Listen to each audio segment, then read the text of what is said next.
এখানে কে আগে মারা যাবে?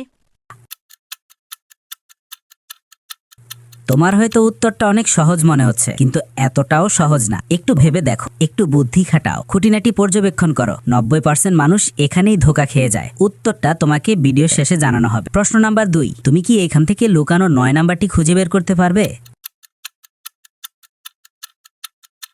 যদি 9 নাম্বারটা খুঁজে পেয়ে থাকো, তাহলে স্ক্রিনে ডাবল ট্যাপ করে দাও, যাতে আমি বুঝতে পারি তুমি সঠিক দেখেছো।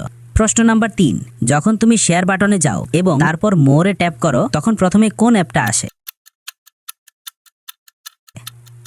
আমার মনে হয় ওটা ইনস্টাগ্রাম অ্যাপ। তুমি যদি ইউটিউবার হতে চাও, ইউটিউব চ্যানেল না বানিয়ে চ্যানেল কিনে ইউটিউবার হতে চাও, তাহলে ইনবক্সে মেসেজ করো। 1 থেকে 90,000-এর ইউটিউব চ্যানেল পাবে আমাদের কাছে। 4 নাম্বার প্রশ্ন, এইবার কমেন্ট অপশনে যাও। এইখান থেকে তুমি তোমার পছন্দের একটা ইমোজি বেছে নাও।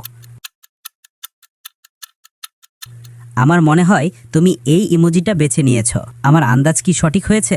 5 নাম্বার এবং শেষ প্রশ্ন, এটা একটু কঠিন হতে পারে। যাদের চোখ 99% ঠিক আছে, শুধু তারাই উত্তর দিতে পারবে। বলো তো, এখানে কি লেখা আছে? যদি তুমি দেখে থাকো, তাহলে কমেন্ট করে জানাও। প্রথম প্রশ্নের উত্তর, পার্কের মাঝে থাকা ছেলেটি আগে মারা যাবে, কারণ তার বাঁচার কোনো সুযোগ নেই। অন্যদিকে সাপ থেকে লোকটি দৌড়ে পালানোর সামান্য হলেও সুযোগ আছে।